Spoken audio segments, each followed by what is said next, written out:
Bible literature ministry అనుదిన ధ్యానములు April 10 అంశము ఏ తెగులును వాక్యము కీర్తనలు 91వ అధ్యాయము 7-10 వచనాలు. నీ ప్రక్కను 1000 మంది పడినను, నీ కుడిప్రక్కను 10,000 మంది కూలినను, అపాయము నీ యొద్దకు రాదు, ఏ తెగులును నీ గుడారమును సమీపించదు. ప్రభువునందు ప్రియులారా, నేటి వాక్యమును ధ్యానించుకుందాము.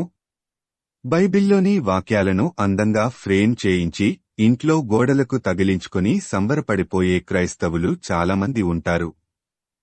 నేనును నా ఇంటివారును యెహోవాను సేవించెదము అనే వాక్యం అందరికీ కనబడేలా సరిగ్గా ఇంటి ప్రధాన ద్వారంపై తగిలిస్తారు. కాని ఆ ఇంట్లో ఎప్పుడూ గొడవలతో అశాంతి నిండి ఉంటుంది. ఇంట్లో తగిలించే వాక్యాల ప్రకారం జీవించే క్రైస్తవులు ఎవరూ ఉండరు. అలాగే ఏ తెగులును నీ గుడారము సమీపించదు అని మనం చదివినంత మాత్రాన, ఫ్రేమ్ చేయించి ఇంట్లో గోడకి తగిలించినంత మాత్రాన అది మనకు అన్వయింపబడదు. అది ఎవరికి వర్తిస్తుందో వ్రాయబడి ఉంది. మహోన్నతుని చాటున నివసించువాడే సర్వశక్తుని నీడను విశ్రమించువాడు అని 1వ వచనంలో దైవజనుడైన మోషే తన ప్రార్థనలో చెప్పాడు. ఎవరైతే దేవుని చాటున దేవుని బిడ్డగా జీవిస్తారో వారికి మాత్రమే ఏ తెగులు నీ గుడారము సమీపించదు అన్న వాక్యము వర్తిస్తుంది. వారికి మాత్రమే ఏ అపాయము సంభవించదు. అంతే తప్ప దేవునికి ఇష్టంగా జీవించకుండా ఆ వాక్యము తెలిసినంత మాత్రానో, చదివినంత మాత్రానో తెగులు మనల్ని చూసి పారిపోదు. దేవునికి అవిధేలైన వారిని, ఆయన బిడ్డలైనా సరే తెగులు ద్వారా నాశనం చేసినట్లు మనం చూడగలము. భయభక్తులు లేనివారిని నశింపజేయకుండా ఏ తెగులును అక్షరం అడ్డుకోలేదు. మనుష్యులు సృష్టింపబడినది మొదలుకొని ఎన్నో తెగుళ్లు మనుష్యులను నాశనం చేశాయి.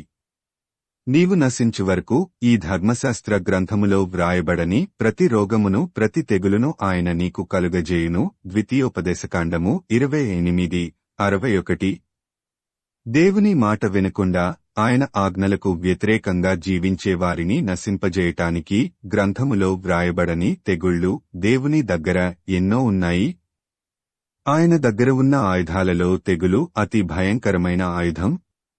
ఎందుకంటే ఏ ప్రకృతి వైపరీత్యమైనా ఒక ప్రాంతానికో, కొన్ని ప్రాంతాలకో పరిమితమై ఉంటుంది. వాటి వల్ల ప్రాణనష్టం ఉన్నప్పటికీ వాటి నుండి తప్పించుకోనే ఆస్కారం కూడా ఉంటుంది. కాని తెగులు ప్రపంచమంతా వ్యాపిస్తుంది.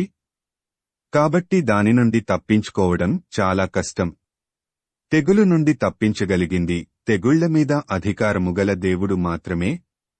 కాగా మనుష్యులు తీవ్రమైన వేడిమితో కాలిపోయి ఈ తెగుళ్ల మీద అధికారముగల దేవుని నామమును దూషించిరిగాని ఆయనను మహిమపరచినట్లు వారు మారుమనస్సు పొందినవారు కారు. ప్రకటన 16:9. దేవుని ఇష్టానికి వ్యతిరేకంగా జీవించేవారి మీదకి, మారుమనస్సు పొందని వారి మీదకి దేవుడు తెగుళ్లను పంపిస్తాడు. దేవుని బిడ్డలకు ఆయన ఏ తెగులు రాకుండా కాపాడతాడు. ఐగుప్తీయుల మీదకి దేవుడు తెగుళ్లను పంపించినప్పుడు వారి మధ్య నివసిస్తున్న ఇశ్రాయేలీయులను ఆ తెగుళ్లు ఏ హాని చేయకపోవడం దేవుని బిడ్డలకు ఆయన ఏ హాని జరగనివ్వడని తెలుస్తుంది. కాబట్టి ఏ తెగులు నీ గుడారం సమీపించకుండా ఉండాలన్నా, ఏ అపాయము నీ దరి చేరకుండా ఉండాలన్నా నీవు మహోన్నతుని చాటున నివసించాలి. మరి దేవుని బిడ్డగా జీవించుటకు నీవు సిద్ధమేనా? ప్రార్థించుకుందాము. ప్రభువా, ఈ లోకంలో మేము జీవించినంత కాలము నీ ఆజ్ఞలను గైకొనుచు నీకు ఇష్టంగా జీవించేలా నీ కృపను, తెగుళ్ల నుండి విడుదలను దయచేయమని యేసయ్య నామమున అడుగుచున్నాము తండ్రి. ఆమేన్. ప్రభువునందు ప్రియులారా, మార్కు సువార్త 16వ అధ్యాయము 15వ వచనములో మీరు సర్వలోకమునకు వెళ్లి సర్వసృష్టికి సువార్త ప్రకటించుడి అని యేసు ప్రభువు చెప్పాడు. కాబట్టి సువార్తను ప్రకటించడంలో భాగంగా ఈ వాక్యమును మీ స్నేహితులు, బంధువులకు షేర్ చేయమని ప్రభువు నామమున కోరుతున్నాను. దేవుడు మిమ్మును దీవించునుగాక.